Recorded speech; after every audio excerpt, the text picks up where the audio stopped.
Thank you, Anita, and thank you, Dr. Jana. Thank you, Tushar, for such a nice video. I'm really excited to see all the participants from across the world.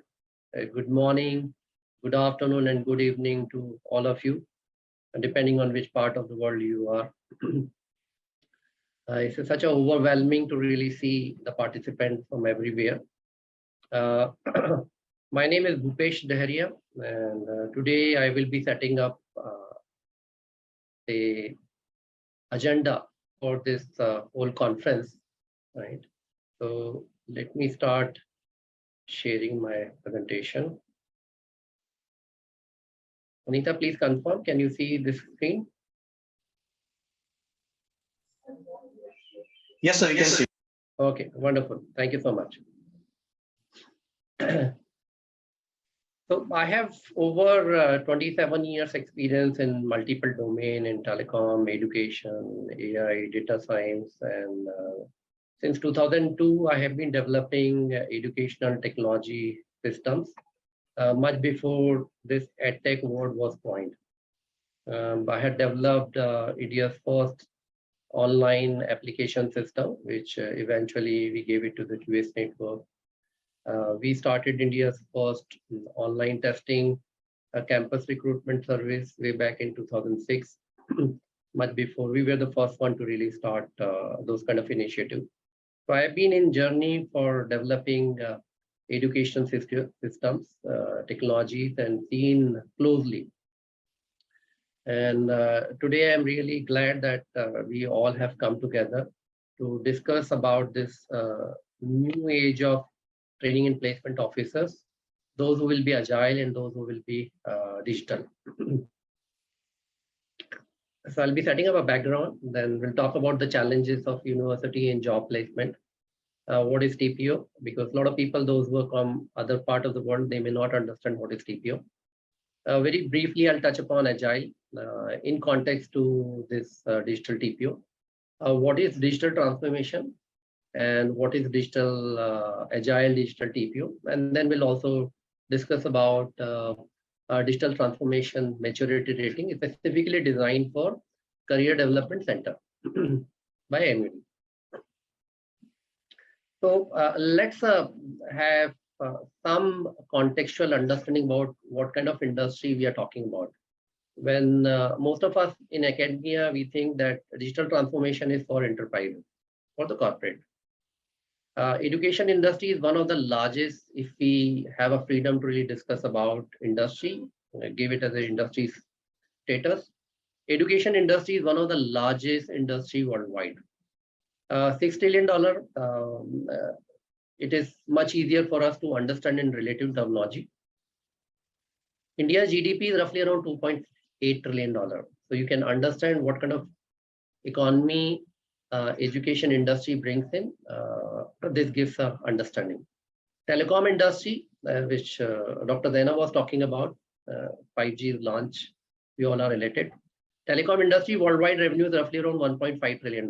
Education industry is 4 times bigger than the telecom industry.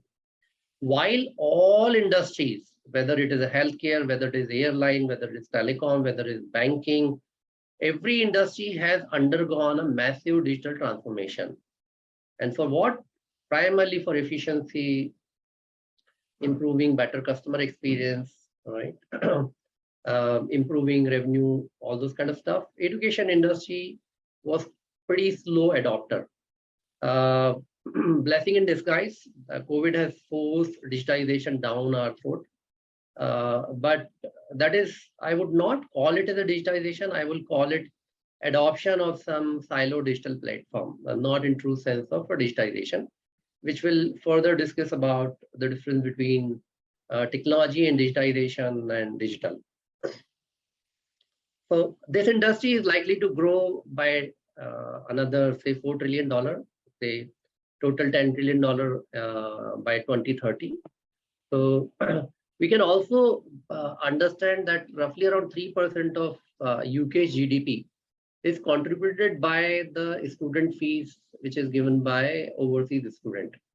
And that's the reason most of the European countries Australia, Canada, they all take overseas education very seriously, and they have given it as an industry, say, standing. India, we do the lip service. We at one end we recognize at a business, the other end we wrap it up. Now, digitization has done in brick by brick in fragmented frame, and of course, this whole initiative was driven by the Western world. And one of the first adoption was learning management system, and slowly and gradually we moved to a lot of other areas. One of the first MOOC experimentation was done by MIT Open course in 1999 or 98. Then virtual conferences were started by Illuminati. Then Zoom and other players has come. Team Digital Studio was established to support our education satellite project in early 2000 in India. Edu satellite project was launched. Digital Studio was quite old phenomena in Western universities. Online application was rolled out in UK in 2010. We rolled out online application way back in 2002. So there are multiple silo systems, education ERP, video streaming, tons of these silo systems were developed, and they were developed in isolation and brick by brick, and universities adopted, higher education adopted as and when needed, and as and when it was available. We rolled out our framework, and which is very simple framework for specifically offering the right kind of quality education in higher ed. And we said it is pretty simple. You have to design a course, launch it, and then you have to really admit students, those who are fitting to that program's criteria.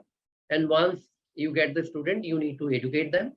And while you are educating, you need to really design a learner's design, instructional design, right?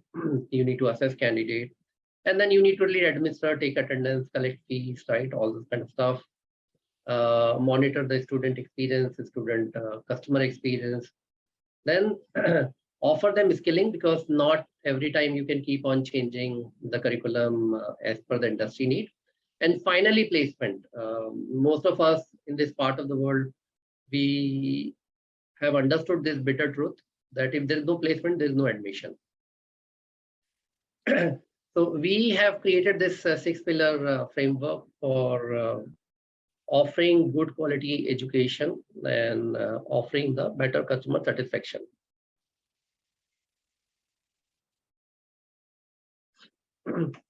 Why we are talking about digitization, right? So we are talking about digitization because today there is a massive disruption which has happened, and our customers, which are essentially students, industries, faculties, and the central customer is a student. They're pretty aware, they're ambitious, and they want better quality of education. Their expectations from the academic institution is far more better. They are not merely happy with the 2.5 lakh rupees job or 3.5 lakh rupees job. They have aspirations, they have dreams which need to be fulfilled, and moreover, they have been exposed to the quality world education, top institutions which are able to really offer. And thanks to MOOC platforms like Coursera, edX, Udemy, they have given them the taste what quality education, world-class quality education looks like. And that has posed now the entire education, higher education industry. But pertaining to training and placement department or career development center, these are the couple of challenges which I have highlighted.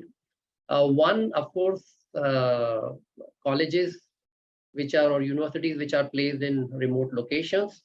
Let's say a remote area of Chhattisgarh or remote area of Jharkhand, they have a location disadvantage. And I always call that most of the students, those who are born there, they have a birth penalty. Since they are in a wrong location, they can't have access to equal opportunity, good quality of education. Even though if you're able to offer them quality education, they will not have the access to equal opportunities which a student born in Bombay or maybe perhaps born in New York. And that's where outreach is a major issue. The training placement officers have an issue which company to invite, how to invite, which companies are offering employment. And that's an outreach problem. Those who are in remote location, they have their own problem. Those who are in cities like Bombay or Delhi, they have their own problem. The second issue is low digitization, low level of digitization, and multiple reasons: low level of digital literacy, the mindset. It's not only the mindset at a leadership level, but those who are actually executing. Third, poor efficiency and effectiveness due to a lot of manual work. So still, there's a lot of manual work which is being done through Excel, Google Sheet, and then you have a fragmented and silo system. They don't talk to each other, which further adds to inefficiency and manual work. And then you have a campus brand. A campus brand you can build by offering better experience to your customer, which is student, corporate, by offering good quality student to the corporate. So brand building is not a overnight exercise, it's a long drawn exercise. And today we have academicians and training placement officers from top institutions, and we'll discuss and dwell upon that. Then, of course, improving employability is an issue. Campus for non-eligible candidate and poor insight and uncertainty in the final outcome. So these are the couple of challenges, and if we have to really resolve, we have to really go for the digitization. For the sake of those who are from outside India, the training and placement officer in this part of the world takes care of the job placement and internship of students, right? This training and placement department is known as a career development center or career development service outside India and primarily in the Western world. What work they do, career development center or placement officer, what they do, facilitate the job placement, facilitate internship, organize career events. But career events is more of a phenomena, Western phenomena. India is more of organizing on campus or virtual campus, which was led by COVID. Develop relationships with employer, corporate relationships, CV building, campus preparation, which includes mock interview, GDs, aptitude test preparation, tech preparation, and of course, taking feedback from employer, feedback from students, right? Now, let's briefly touch this Agile, and I'm not going to go deeper into the Agile methodology of software development, but the philosophy is drawn from there. When you can really have Agile methodology for project management, Agile methodology for software development, when you can really have Agile recruitment, why can't you have an Agile career development center or Agile training and placement officer, right? In Hindi, we have a word called Furtila. And the moment Furtila comes in my mind, I think of a cheetah, and finally we got the cheetah from Namibia. So, but most of the training and placement officers are human beings. Career development professionals are human beings. We can't really just move like a cheetah. And we need some kind of methodology. We need some kind of tools and vehicles to become agile, swift in our actions. And the agile will be able to really adopt himself to the changing needs of the market. Fifthly, when I am talking about agile, I am not against the other methodology, or I am not just pro the agile. We will be taking points of various philosophies, which is design thinking, strategic planning, and lean as well. You can't stick to only one, but that's a kind of a placeholder. Most of us, we think digital is just being adopting to a technology, right? But the broader definition which McKinsey has given, digital is about technological and organizational processes that allows an enterprise to be agile and fast. And this is made up by two fundamental elements. One, which is of course technology, systems. And the second piece, which is much more important than the technology and system, that is mindset. And personally, I have seen that in India, the learning management system adoption is hardly 3%. And not that learning management system is a costly, it's a freely available open source tool offered by Moodle.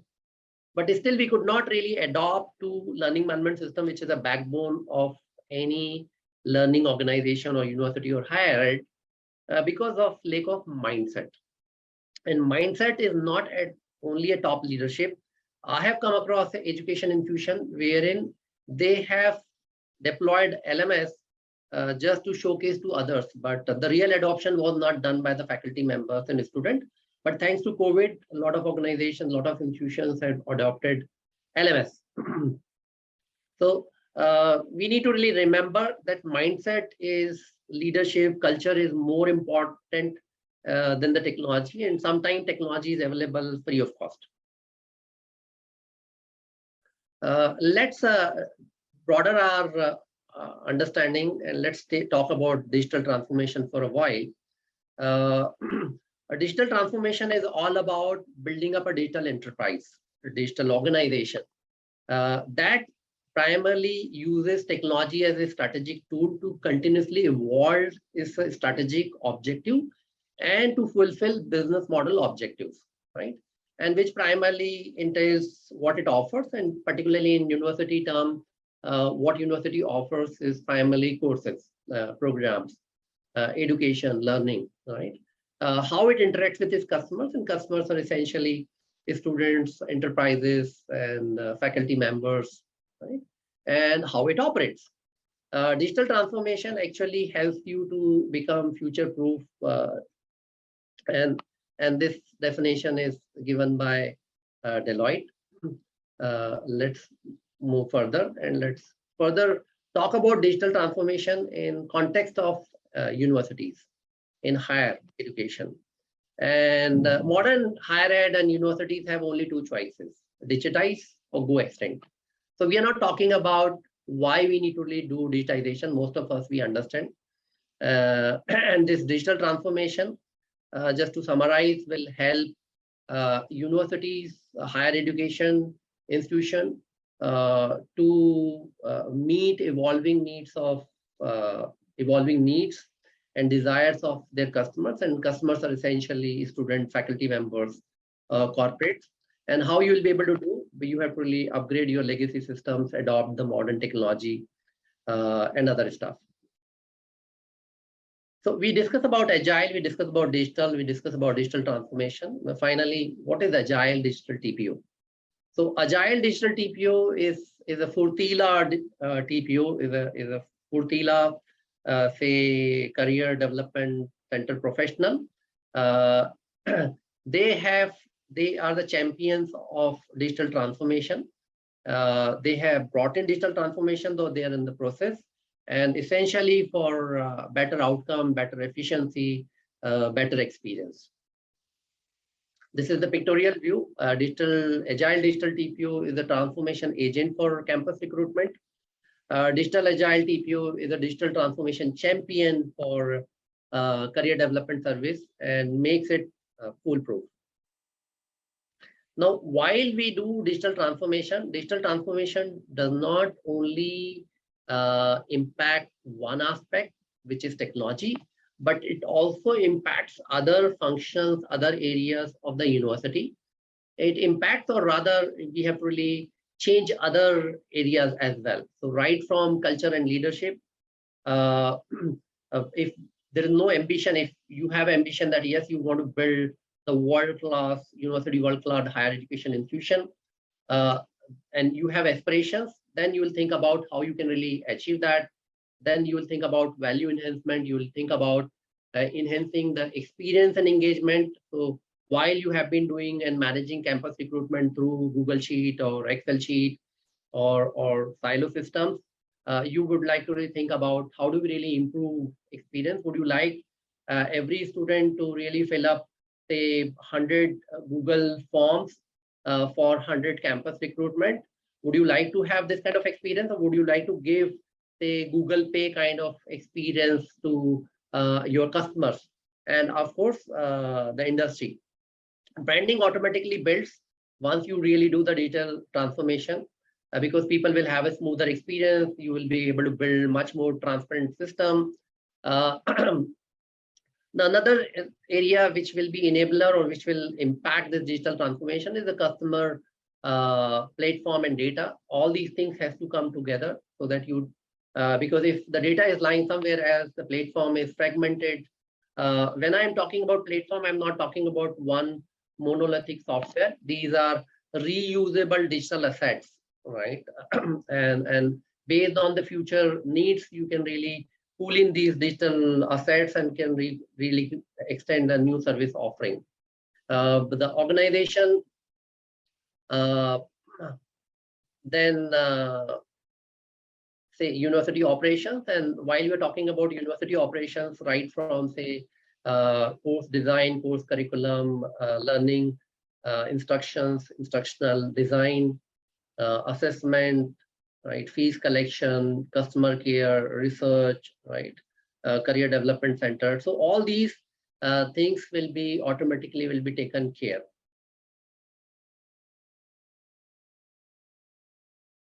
So I'm glad to announce that mUni is launching Career Development Center Digital Maturity Rating.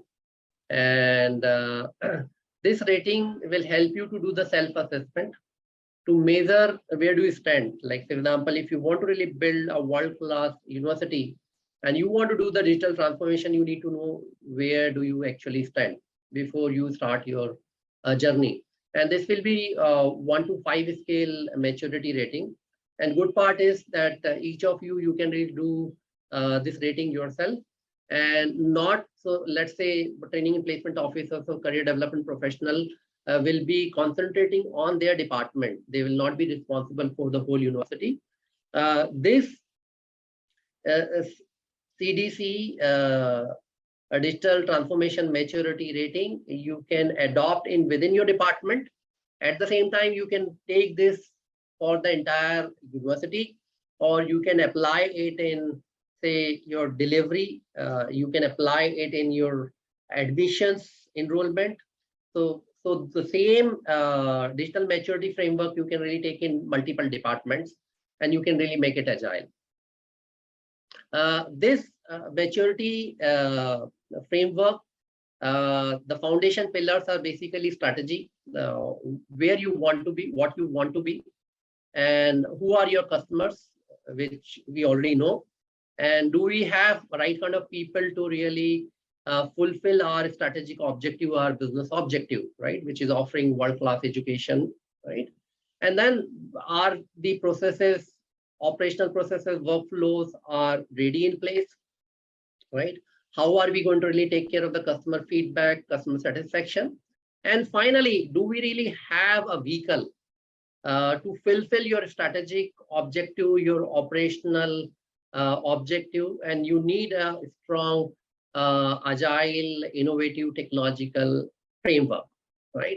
So this maturity framework will lie on these 4 pillars, 5 pillars, and we'll have a separate masterclass to discuss about various sub elements. And this masterclass will be doing it on 4th of November. And all of you, you are most welcome to attend this masterclass. You can register on mUni, and you will also have a notification. With this note, I take your leave, and thank you so much for listening me patiently. And we'll have other panel discussions wherein we will discuss these agendas. Thank you so much.